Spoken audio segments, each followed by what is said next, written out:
Hey everyone, it is time once again for another episode of Strong Inside and Out. I'm Sherry, and wow, it's been a long week for me. It's only Tuesday. I'm recording this on actually Tuesday, August 9th, and it's a big day for me. So I will tell you, I started my 28th year back with my staff at my principal job this week. And so we've had two great days, but two very full days when it comes to staff development. And today is my daughter's birthday. So I am officially a mom of a 32-year-old. I just can't even believe that that's even possible.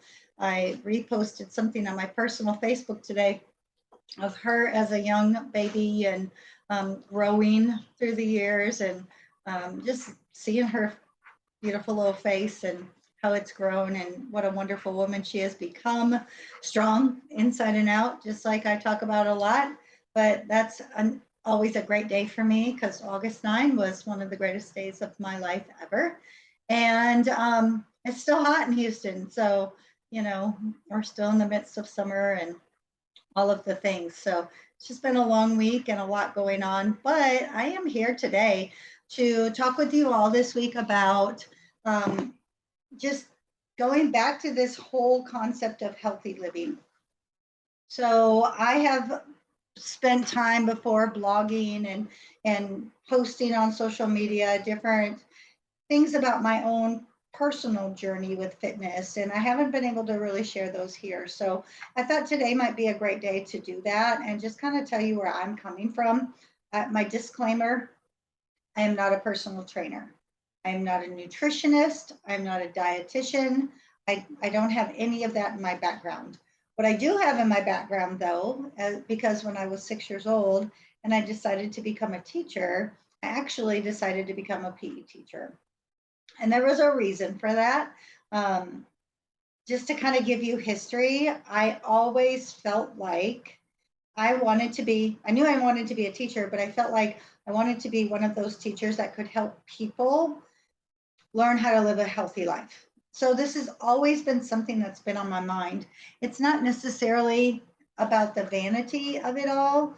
Of course, I do want to look good and keep myself in shape, but it's more about teaching people how to live healthy because I think that's the main problem. We don't teach healthiness. Even as PE teachers, I had one of the greatest in my elementary years. Um, his daughter was also at our school and his son and all of that. But he was just a great guy and he taught us about healthy living. And we had him all of my elementary years. So I started that school in kindergarten halfway through and went through fifth grade. And he just had an impact on me. But then when I went to middle school, so I went 1 year at one school and then transitioned to the second middle school. My first middle school, that PE teacher, I'm sorry, pardon my language, but he was an ass. And he was especially rude and awful to girls. And of course, we know that in those ages, starting 11, 12, all of those puberty years, you start to have changes in your body and things happen. And I lived in the north and we had swimming as part of our rotation for PE. And when we would tell him, sorry, we can't swim this week, he would actually punish us and call us out in front of others and embarrass us. And it was a yucky feeling. And then I transitioned to my second middle school with a PE teacher who was a little bit older, but just like kind of that grandpa type, and made us love PE again and believed in me. He encouraged me to be on track and basketball. And I'm not a great athlete, but I can do a lot of things okay. And so just it felt good to have somebody, believe in you. So kind of growing up and then getting into high school, I continued to play a little bit of sports, but that's when I really started thinking about running and things like that. So it was always just a part of me growing up. My grandpa was an athlete. My dad was an athlete. My uncle was an athlete. A few of my cousins were athletes. My sister was a swimmer, and it just kind of was in our blood to do that. So it was just kind of normal. And with that, we learned real quick that, you know, you're going to work your body and you're going to get tired. And so you have to have a healthy diet and you have to get rest. And so I think it just become part of me. So when I started college and started as a PE major, of course, I learned more about all of that. I did have courses in nutrition, and I did have courses in fitness and group fitness and things like that. But then my path changed a little bit. So when I changed and became an elementary education major, then I had to figure out my own health journey for myself. So it's been up and down. I'm gonna be honest with you. Lots of ups and downs, and I think we've all been there. I do remember dieting a couple of times in my life. I remember we had moved to Houston, so this was after college. And as you start out as a teacher, you tend to get out of your habits a little bit when you get busy and stressed. And I kind of stopped exercising for a little bit. And so I noticed I gained some weight. So I decided to do the grapefruit diet. Grapefruit diet? Boy, did I learn real quick that I did not have a love for grapefruit. And it really didn't work. So I kind of got past that one. And then I would kind of get in my own head sometimes as I started making friends and became one of the popular girls, so to speak. Where I would just not eat for an afternoon and then I could see my abs again. Not healthy, but I would tend to do those things when I was in my 20s. And then I moved into my 30s and I really found that the more I took care of myself, the more my body took care of me. So that's really when I got back into running. And that's when I started running half marathons and doing all of the things. And it really was that relationship. If I took care of my body took care of me. I am now 51 and knock on wood, wherever it is, and the dog's probably going to bark, but it's okay. Maybe it was just mama. Um, I've had the flu one time in my entire life. I've I've had sinus infections before, but it's mainly been because my allergies tend to get a little out of control down here in Houston sometimes with some of the pollen, and I just don't have any control over that. But I don't get sick. Like I don't have illness. I don't get colds. I don't get viruses. I don't get sick. Um, and I know it's because I've made now in my more mature years health my priority. And I've talked about that a little bit before, but really what I've noticed into my 50s, and that's what I want to talk a little bit more about today. Um, I'll be honest with you. I am hopefully getting to the other side of menopause. It started a little bit early for me, and the biggest symptom that I noticed right away were the hot flashes.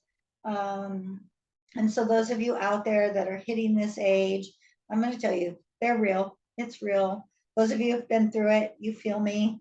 It's real. And I tried to be just natural, do some natural remedies, but it wasn't working. And so I did have to do some hormone therapy for a while. And, um, you know, I had to because I had to sleep and I wasn't sleeping because I was hot. I haven't really noticed mood changes, mood swings, things like that. I do notice my skin's a little drier, a little easier. So I know there's some changes that take place with that. But what I've noticed most since turning 50 is how easy it is to lose muscle mass. And so I was doing some research this week and just kind of going back to files that I had because I've always stayed up on this, like I mentioned. But that's the scary thing is the older we get, especially women, we lose muscle mass easier and we gain fat faster.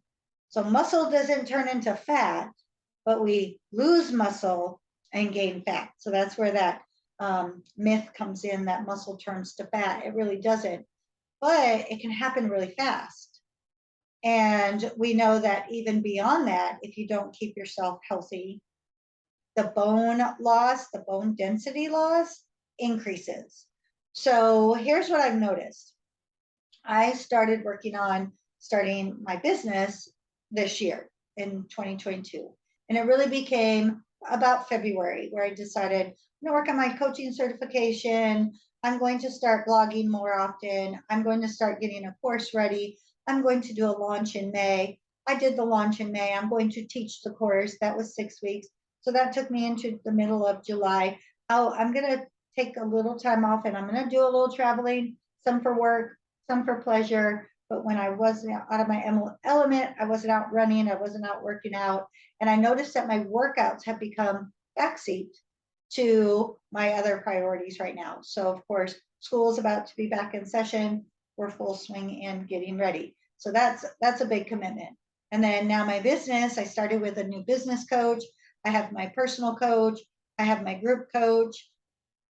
I have my own courses I'm working on. And I just wrote a chapter for a book. So I'm a co-author in a book that's being published in October. And I'm doing podcasts more often. And I'm being guest on people's different platforms and guest writing and all of the things, and still being a mom and getting ready for Jason to move here. So you see, my life is getting busy. And I told myself I was okay with reducing my workouts. And I reduced actually from 5 days a week to 3 days a week. And sometimes when it would get really busy, 2 days a week. I know in my head that's not going to keep my body healthy. It's going to maintain minimally, but it's not going to keep me where I want to be. I know in my head I can't do all of the things. We only have so much time in our day. And I also know in my head that that was the easiest thing to let go. But I know in my heart, I'm feeling it. And I'm getting a little bit worried. My stress level's increasing a little bit. So then not only am I maybe doing less exercise, I'm stressing more, which is another health factor that could be detrimental as we age. The good thing is my eating habits are still solid. So that's not gone to the wayside, but I think I need to get back to it. I think I just need to figure out a couple of things. And I think systems, I keep thinking, let's get systems in place that almost run automatically, me having the conversation with myself, so that I can do as many of the things as possible. So I went back to systems with my workouts. So here's what I'm vowing to do, just moving forward. And I just have to stay with it. And I've spoken with Jason about this because with him moving here in the middle of September, that's going to be another life change. And I need him on board with this and doing all of the things. So I'm going to commit to 2 days a week for aerobic and anaerobic activities, but less weight. So those would be just those more cardio based. And then 2 days a week, which will be weekends, I'll do cardio, which usually is a run, 2 or 3 miles, and then add weights to that. So it's a little bit longer workout. It's more like an hour to an hour and a half, whereas during the week it'd be 45 minutes to an hour. And just try to at least get back to the 4 for sure. And then once school is back to being smooth again, the first few weeks of the school year, I can hopefully get those bonus 5 day a week weeks in. I'm a little concerned because, like I mentioned, just what the research says, but I also know, like I mentioned, I don't get sick. And now that I'm going to be exposed to the germs again and things, I really feel like this is something I want to do. So I share that with you today because I really want you to think about when we get busy, where do our priorities go? Like, where do we feel we can give and take? Because we're not superwomen. We want to believe it. I know it because I'm one of those. And I always want to feel like I can do all the things, but then something's going to give, right? So if I'm doing things that take me, let's say, there are 24 hours in the day, and I decide that I'm just going to be go, go, go, go, go for 16 to 17. I still have to get some food in my body at some point, and then I have to get some rest. So something's got to give. So do I cut back on my rest? Do I just grab and go with all my foods? And so that could lead me to unhealthy eating. Or do I say, okay, I got to figure out how to cut back on those go, go, go times and really make things a little more manageable. So how do you do that for yourself? I know I like to map things out. I'm a planner. I'm a paper calendar kind of girl. I do use a digital calendar also, but mainly for those things I need on my phone on the go. But I like to map things out. So if you looked at my calendar right now, my personal calendar at home, you would see that on each of the days, I buy the month and then it has the days listed by times. I kind of map it out. I don't necessarily follow the hours specifically, but I do kind of map things out. This might be a good day I could get up a little earlier and get this done. This is a good day I might be able to stay up a little later and get this done. This is a good day that I could get home from school a little bit earlier so I could, sneak this in. And I find that that keeps me on track a little bit better. That just works for me. And everybody is so different that I really feel like, to be strong and to feel comfortable in our own skin and with our own identities and in our own strength and just that management of everything, the stress and everything. You have to find the system that's going to work for you. That's just one that works for me. I also found that sometimes you can get some exercise in when you do smaller chunks a couple times a day. So I used to, especially when I first became a principal, my time was very limited then as well. And so I would break my workouts up. So I would do maybe like a 2-mile run early in the morning before I went to school. So that would take me about 20 minutes.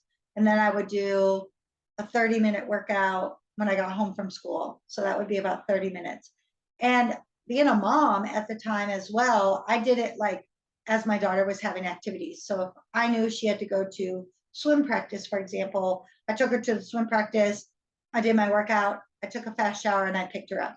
Or when she started in theater, I took her to her theater lessons and then I would do maybe a walkout at the park or run up in the area that she was at. Then I would pick her up, then we come home and shower and finish dinner. Whatever it was, we made it manageable with our schedule. I also know there was a point in time where, especially during marathon training season, you get a little bit behind on everything. And so prior, when I was still married and she was younger, we would do all of it as a family. So my ex-husband and my daughter would get on their bikes and they would pack up maybe fishing poles, or they would pack up a little lunch or little snacks, and they would ride along with me. They would stop. I would finish my run. They would catch up with me and then come back home. Different types of things, or I would do them again when my daughter was at things, or if they had to go run some errands, they might run to the grocery store, get the groceries for the week while I did the workout, just so that we could, manage everything. And then as I've now become single, she's not living in my home, I know that Sundays tend to be my long run days. And I also know that Sundays tend to be my work days to prepare for the upcoming school week. So I do a lot of the work in my head when I'm out running. So I know, for example, if I'm going to do a 5-mile or longer, it's going to be close to an hour or more. I'm going to think about the things I need to think about. So I go out my first mile and I think, okay, what is my to-do list? And I put it together in my head and I can do that. That works for me. And then I might get to the second mile and then I think about, okay, I've got these meetings this week. I need to make sure I have all of those on my calendar and they're all worked out, mainly, just so I can kind of map it in my head. And then I always write in my head my weekly memo to my staff, and I write the section that's kind of the motivating section. So I already have the calendars done, and then I just have to come back and put everything into the document and send it out. So it really does work for me. It is some multitasking, but it does keep me kind of grounded and on track with things. With this new venture going on with the business, I recently had to sit down and have a little conversation with myself. I talked about focus last week, and I had to get some focus. I really did. Not so much of do I have a vision moving forward, but more of I'm very organized and focused when I'm at school. I'm very organized and focused when I think about my workouts. But then when I think about my business, I was kind of all over the map. And I at first thought, well, maybe it was because it was new to me, which it could have been. But then I started to think, but you're so organized in every other area of your life. Why are you not organized here? So again, on my calendar, you would see it. I even put workout, this, this, this. And if it's schoolwork, I'll indicate that with a label or a color. And then if it's business work, I'll indicate that with a label or a color. And I try to stay with that schedule. Now, this week, I will tell you, yesterday I came home very tired. I worked a 14-hour day yesterday. And today I'm going on a 13-hour day. And once I wrap this up, I'm going to be close to 14. So there's some give and take on that, but I'll catch up tomorrow when I know that my day is only going to be an 8-hour day. And it helps me to be able to manage that. So having said all of that, that's really my message to everybody is find your focus. Make sure you remember why you're doing it all. I do it to keep healthy.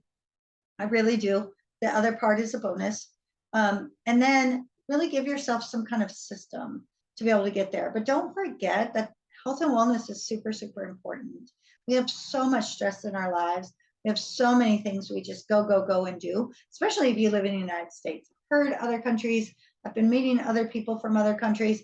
Maybe they don't live like that. I'm not really sure 100% because I'm only here in Houston. Houston, for sure, it's a go, go, go. You're up, you're going, you're moving, you're shaking, you're in your car forever. It's just the way we do things here.